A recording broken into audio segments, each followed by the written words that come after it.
Some people don't lose their money because they make bad decisions. They lose it because they never learn when to stop. They had enough. They were safe. They were comfortable.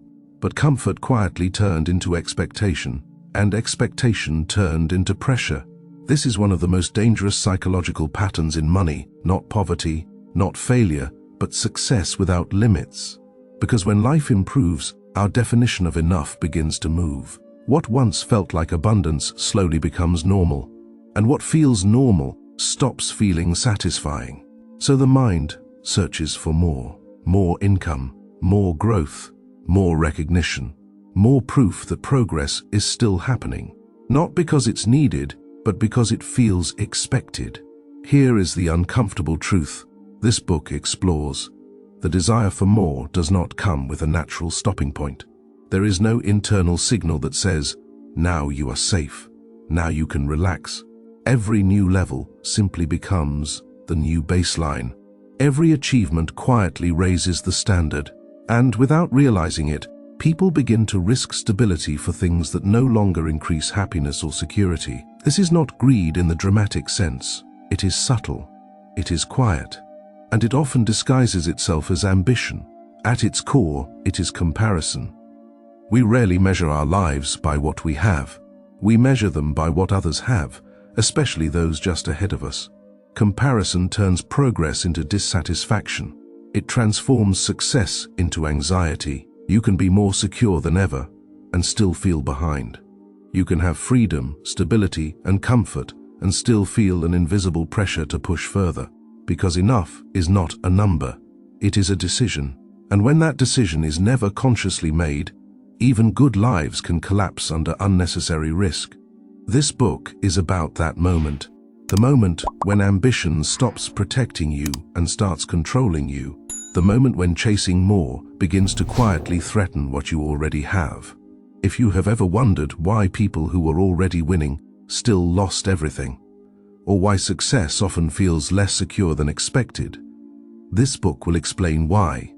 Because the hardest part of wealth is not building it. The hardest part is knowing when enough is enough. The psychology of comparison. Comparison is one of the most powerful forces shaping human behavior with money. It operates quietly, constantly, and often without our awareness. Most people believe they compare because they are insecure. In reality, comparison is not a character flaw, it is a survival instinct. Humans evolved in groups where relative position mattered. Knowing who had more resources, more influence, or more protection was once essential for survival. That instinct never disappeared. It simply changed form. Today, comparison no longer helps us survive. It helps us feel behind. The danger of comparison is not that it shows us what is possible. The danger is that it changes how enough feels. We rarely compare ourselves to people doing worse. We compare upward, to neighbors with slightly bigger houses, to colleagues with slightly higher income, to strangers online who appear to be winning at life. This upward comparison creates a psychological illusion, the belief that everyone else is progressing faster than we are. Even when our own situation is improving, comparison reframes progress as inadequacy. A raise feels smaller, savings feel insufficient, security feels temporary, because there is always someone just ahead. Comparison also distorts risk perception. When we see others taking risks and appearing successful, those risks begin to feel normal, even necessary. What once felt reckless now feels like the price of staying relevant. This is how people who already have stability begin making decisions that quietly endanger it. Not because they are careless, but because comparison changes the emotional meaning of safety. Safety starts to feel boring. Stability starts to feel stagnant. And stagnation feels like failure. The mind begins to equate motion with progress, even when the motion is unnecessary. Comparison is especially dangerous because it is selective. We compare our private reality to other people's public outcomes. We see the result, not the stress, leverage, anxiety, or luck behind it. This creates unrealistic benchmarks. People assume that if others can sustain a certain lifestyle, they should be able to as well. What they don't see is the cost. They don't see the debt, the pressure, the sleepless nights, or the fragile margin of error. Comparison removes context, and without context, judgment becomes distorted. Another hidden effect of comparison is how it changes the purpose of money. Money quietly shifts from being a tool for security to becoming a scoreboard. It stops being about freedom and starts being about position. Once money becomes a scoreboard, there is no winning. Because scoreboards require opponents. Someone must always be ahead. Someone must always be behind. This creates a loop with no natural exit. People feel compelled to keep playing even when the game no longer improves their life. The comparison trap is intensified in modern environments. Social media, constant news, and public metrics expose us to success narratives at an unnatural scale. We are no longer comparing ourselves to a few peers.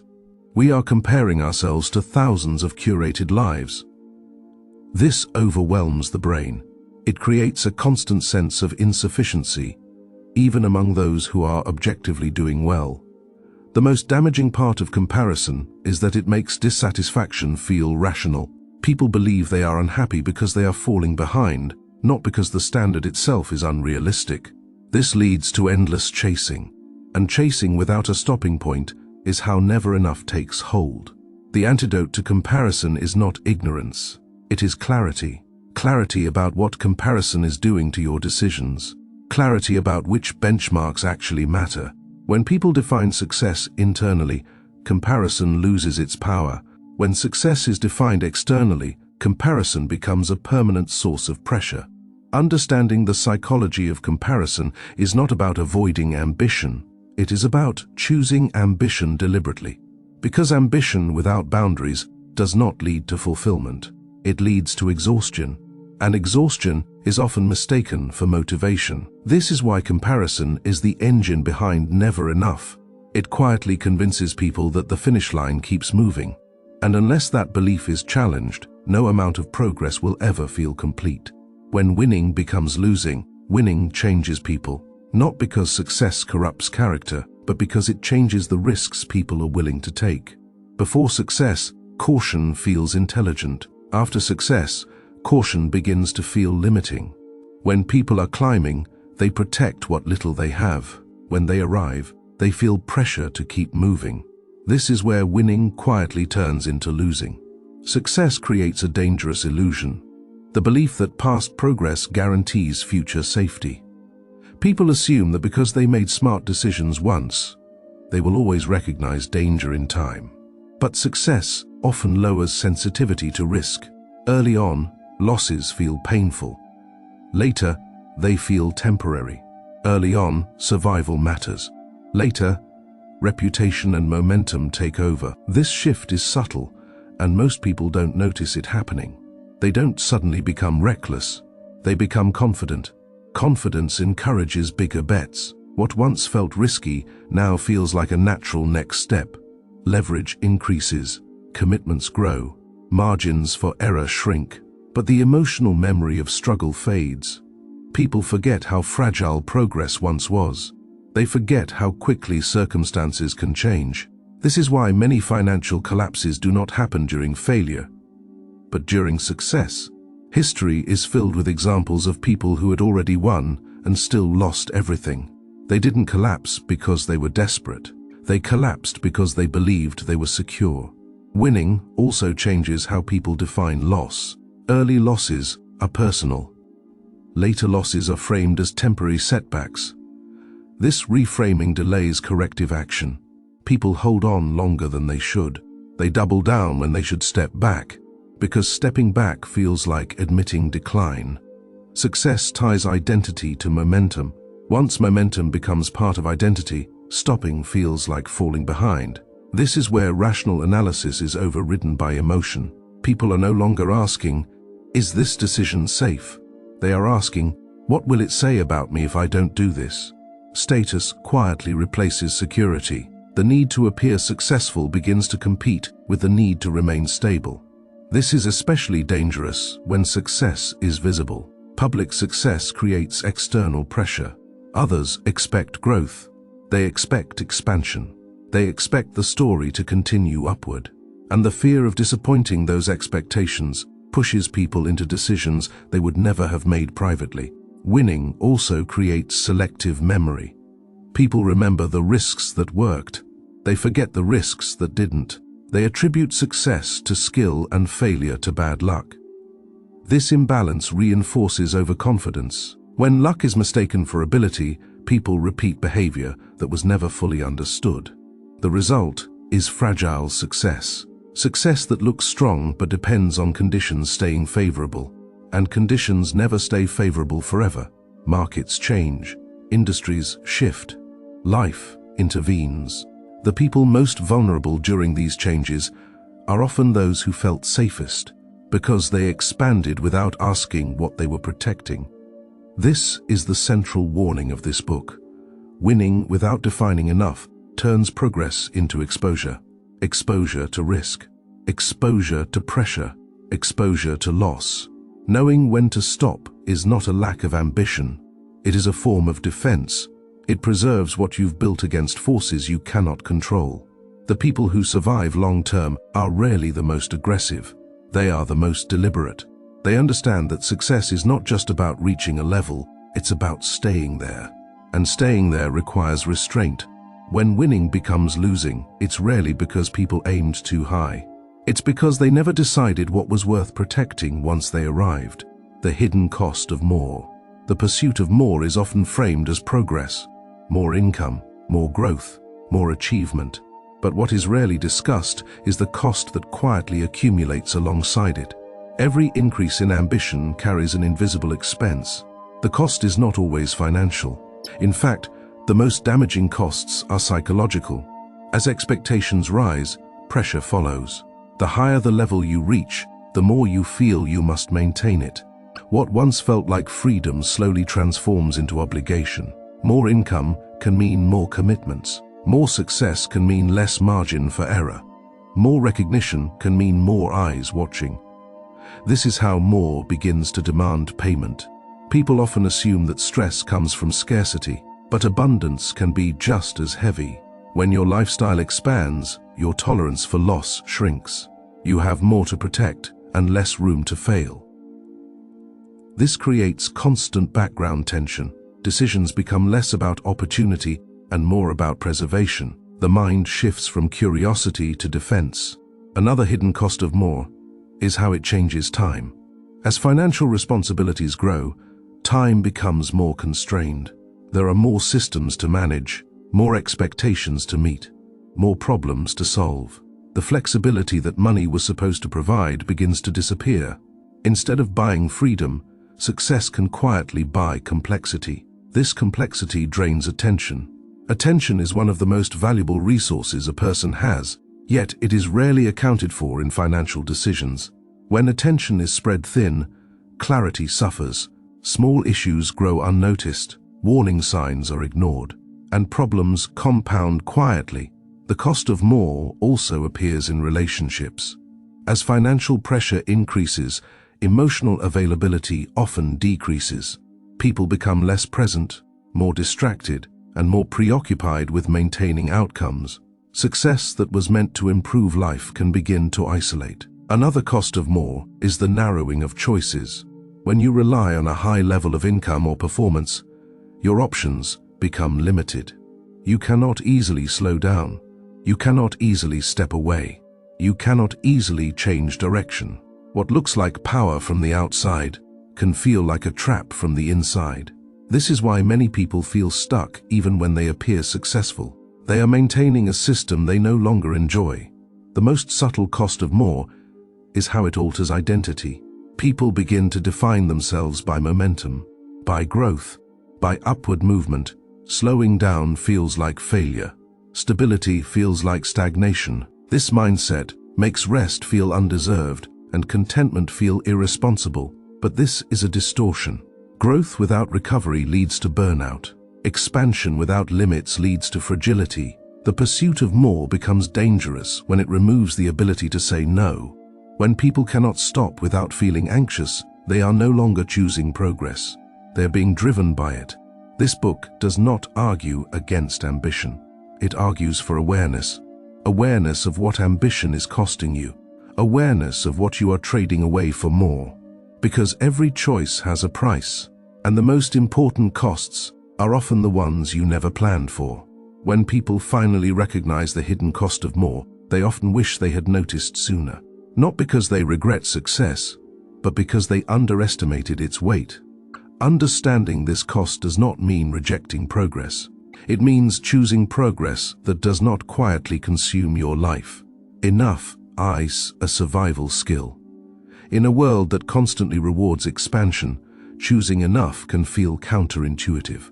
We are taught that growth is always good, that more is always better, and that stopping is a sign of weakness. But history tells a different story.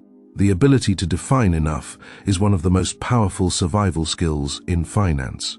It is not about settling. It is about protection. People who survive long-term are not the ones who push hardest. They are the ones who know when to slow down. Enough creates boundaries, and boundaries are what protect progress from turning into collapse. Without boundaries, success becomes fragile. When there is no clear definition of enough, every gain feels temporary. Every pause feels dangerous. Every decision feels urgent. Urgency is the enemy of good judgment. It narrows focus, it encourages shortcuts, and it increases tolerance for risk at the worst possible time. Defining enough removes urgency. It allows decisions to be made from stability rather than fear of missing out. This is why enough is not an emotional concept. It is a strategic one. Enough creates margin. Margin is what allows mistakes without destruction. It is what absorbs shocks. It is what gives people room to think clearly when conditions change. Without margin, even small problems become existential threats. People often confuse ambition with survival. They believe that constant motion is required to stay safe, but safety does not come from speed. It comes from resilience. Resilience is built by avoiding unnecessary exposure. Every additional risk taken after success should be questioned more carefully, not less. Yet this is rarely how people behave. After success, risk often feels earned. People believe they have proven themselves, but the market does not remember past wins. Life does not reward consistency with immunity. Enough is what keeps success from demanding perfection. When people define enough, they give themselves permission to protect what matters. They stop confusing growth with progress. They stop treating rest as failure. They stop equating stability with stagnation. This shift is subtle, but it changes everything. Enough also creates clarity. When you know what you are protecting, decisions become simpler. You can say no without guilt. You can walk away without panic. You can slow down without feeling left behind. This clarity is rare and valuable. Many financial disasters happen not because people lacked opportunity, but because they lacked a stopping point. They didn't fail due to poor skill. They failed due to undefined limits. Enough is the line that separates ambition from exposure.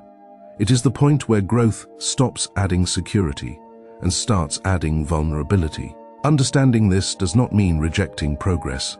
It means choosing progress that does not put everything at risk. In this book, enough is not about living smaller. It is about living deliberately. It is about designing a life where success does not require constant defense, where wealth supports peace instead of demanding vigilance. Enough is not the absence of desire. It is the presence of control. And control is what allows success to last. Ego versus security. Ego and security often want different things. Security seeks stability. Ego seeks validation. Security asks, is this sustainable? Ego asks, how does this look? The conflict between these two forces sits at the center of never enough. Ego is not arrogance, it is identity. It is the part of us that wants to feel competent, admired, and progressing. And once success arrives, ego quietly attaches itself to momentum. Progress becomes proof of worth. Growth becomes confirmation of identity. This is when security begins to lose its voice. Security speaks softly. It suggests caution. It asks for buffers and margin. Ego speaks loudly. It demands continuation. It frames slowing down as failure. When ego takes control, decisions shift. People stop asking whether a move improves their life and start asking whether it protects their image. They pursue growth not because it adds value, but because stopping would feel like retreat. This is how good decisions become dangerous ones. Ego thrives on comparison. It notices who is ahead, who is gaining attention, who appears to be winning. Security does not care about relative position. It cares about durability, but durability is invisible. There are no applause lines for stability, no recognition for restraint. This makes ego-driven choices socially rewarded and security-driven choices emotionally lonely. People feel pressure to perform success, even when performing success increases risk. They stretch commitments.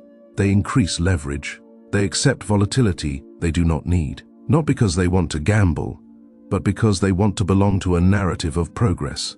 Ego also resists admitting enough.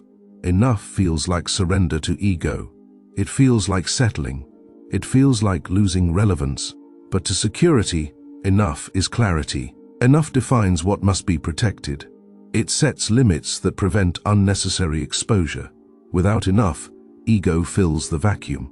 It pushes for more deals, more scale, more visibility, and each step increases fragility. Fragility is not obvious during good times. It hides behind momentum. Problems only appear when conditions change. And conditions always change. When pressure arrives, ego has no defense. Security does. Security is built quietly, over time, through conservative assumptions, through margins of safety, through decisions that look boring but endure stress. Ego prefers intensity. Security prefers consistency. Intensity feels productive. Consistency feels slow. But consistency is what compounds. The most resilient financial lives are often built by people who disappointed their ego early to protect their future later. They chose privacy over praise, stability over spectacle, control over applause. This choice is rarely celebrated, but it is powerful. Because when ego is no longer in charge, decisions become calmer. Risk becomes intentional instead of reactive. Growth becomes optional instead of mandatory. Security does not eliminate ambition. It disciplines it. It ensures that ambition serves life, not the other way around. The conflict between ego and security will never disappear, but recognizing it changes how it influences decisions. When you can hear ego speaking, you gain the option to pause. And that pause is often the difference between progress that lasts and success that quietly unravels. Why success has no finish line. Success rarely ends the way people expect it to. Most people imagine success as a destination, a point where effort slows, pressure eases, and satisfaction arrives.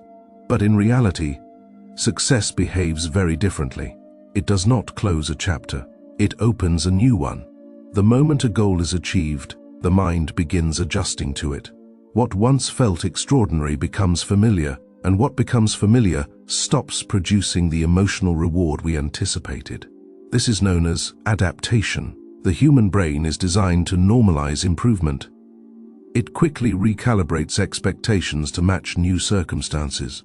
This ability once helped humans survive. Today, it quietly prevents satisfaction from lasting.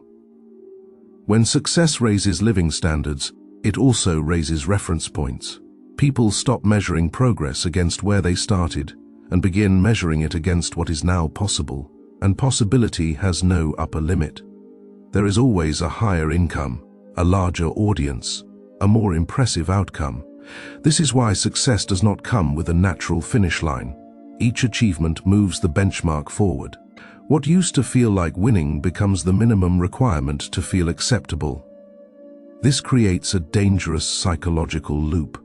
People believe they are chasing fulfillment, but they are actually chasing relief. Relief from the feeling of falling behind. The finish line keeps moving because the definition of success keeps changing. And this change is rarely conscious. It happens quietly, through exposure and comparison. People look around and notice what others are doing next. They absorb new standards without realizing it. Suddenly, maintaining success feels like running uphill. Another reason success has no finish line is that identity becomes attached to momentum. When progress becomes part of who you are, stopping feels like losing yourself. People are no longer asking, "Am I satisfied?" They are asking, "Am I still advancing?" Advancement becomes proof of relevance. Without advancement, people fear becoming invisible. This fear keeps them moving long after movement stops improving their life. Success also attracts expectations from others, from institutions, from systems that benefit from continued growth. These expectations create external pressure to keep expanding. Slowing down begins to feel like letting people down. Even when no one explicitly demands more, the perceived expectation is enough to create anxiety. This is why many successful people feel trapped by the very success they once desired. They are maintaining a standard they never consciously chose. The absence of a finish line does not mean success is meaningless. It means success requires definition. Without a personal definition, success becomes a treadmill, motion without arrival. This is exhausting, and exhaustion often gets misinterpreted as ambition. People think they are driven when they are actually depleted. The solution is not to reject success, but to reclaim authorship over it, to decide what success is meant to support. Is it freedom, security, time, peace? Without answering these questions, success defaults to growth for its own sake. And growth without purpose creates pressure without satisfaction. Success has no finish line because it was never meant to provide closure. Closure comes from choice, from deciding when progress has served its purpose and no longer needs to expand. The people who find peace with success are not those who achieve the most. They are those who decide what achievement is enough, and that decision is what finally brings the race to an end. Designing a life around enough. Understanding the idea of enough is only the beginning. The real work starts when you design your life around it. Design is different from intention. Intentions are abstract. Design is concrete. Many people agree that endless chasing is harmful, yet they continue living in ways that quietly demand more. This happens because their environment, habits and rules are still built for expansion, not sufficiency. Designing a life around enough means translating clarity into structure. It requires answering difficult questions honestly, without performance or comparison. What level of income actually supports your life, not your image? What level of responsibility allows you to sleep well at night? What level of growth improves your days instead of consuming them? These questions do not have universal answers. They are personal by nature. This is why copying someone else's version of enough rarely works. Enough is not a number you discover. It is a boundary you define. Once defined, it becomes a reference point for decisions. Opportunities no longer get evaluated by how impressive they look, but by how they affect what you are protecting. Design also requires subtraction. Adding is easy. Removing is uncomfortable. But every system that grows without limits becomes fragile. A life designed around enough deliberately removes excess complexity. Fewer obligations, fewer dependencies, fewer decisions that require constant attention. This simplicity creates resilience. Resilience is not about avoiding difficulty. It is about having space to respond when difficulty arrives. Designing around enough also means separating desire from necessity. Not every want deserves action. Not every opportunity deserves pursuit. The ability to pause is a design feature, not a personality trait. When your system allows pauses, you regain agency over your time and energy. Another key element of design is margin. Margin is what remains when plans fail. Financial margin, emotional margin, time margin. Without margin, every setback feels catastrophic. With margin, setbacks become manageable. Designing around enough intentionally preserves margin. It resists optimization that removes buffers in exchange for marginal gains. This may look inefficient on paper, but it is incredibly effective in real life. A life with margin does not require constant vigilance. It allows recovery. Design also involves deciding what you will not optimize. Optimization often creates pressure to improve everything at once, but some areas of life improve when left alone. Relationships, health, peace of mind. Designing around enough means protecting these areas from being sacrificed to financial ambition. This protection is an active choice. It requires rules. Rules like, I will not increase my lifestyle faster than my stability. I will not take risks that threaten my ability to sleep. I will not trade long-term calm for short-term status. These rules remove decision fatigue. They create clarity during moments of temptation. Without rules, clarity collapses under pressure. Designing a life around enough does not mean avoiding growth. It means choosing growth that integrates with the rest of your life. Growth that does not demand constant escalation. Growth that allows plateaus without panic. This kind of growth feels slower, but it is far more durable. Durability is the hidden advantage of enough. It allows progress to survive market cycles, personal transitions, and unexpected disruptions. Most importantly, design transforms enough from a vague idea into lived experience. When your life reflects your definition of enough, satisfaction becomes stable. Not euphoric, not dramatic, but calm. And calm is what allows success to be enjoyed, not just endured. Designing around enough is how ambition stops running your life and starts supporting it, choosing wealth over status. One of the most important decisions people make with money is whether they are trying to build wealth or trying to display it. These two goals often look similar on the surface, but they lead to very different outcomes. Status is visible. Wealth is not. Status is measured by what others can see: possessions, lifestyle, titles, and signals of success. Wealth is measured by what you don't need to show: freedom, flexibility, and control over time. The problem is that modern society rewards status loudly and wealth quietly. There is admiration for spending, but little recognition for restraint. This creates a distorted incentive system. People are encouraged to convert resources into signals instead of protection. Status-driven decisions feel good in the moment. They provide validation, they confirm belonging, but they come with an ongoing cost. Status must be maintained. What you display today becomes the expectation tomorrow. This turns success into obligation. Wealth, by contrast, reduces obligation. It increases options. It creates space. It allows decisions to be made based on preference rather than necessity. The tension between wealth and status is most visible during good times. When income is rising and opportunities are plentiful, status spending feels harmless, but it quietly increases dependency. People build lives that require high performance just to remain stable. This is fragile. Fragility is the enemy of long-term success. Real wealth avoids fragility. It prioritizes resilience over appearance. It accepts that looking successful and being secure are not the same thing. Choosing wealth over status often requires disappointing expectations. Others may not understand why you don't upgrade when you can, why you don't chase visibility, why you step back when expansion is possible. This discomfort is temporary.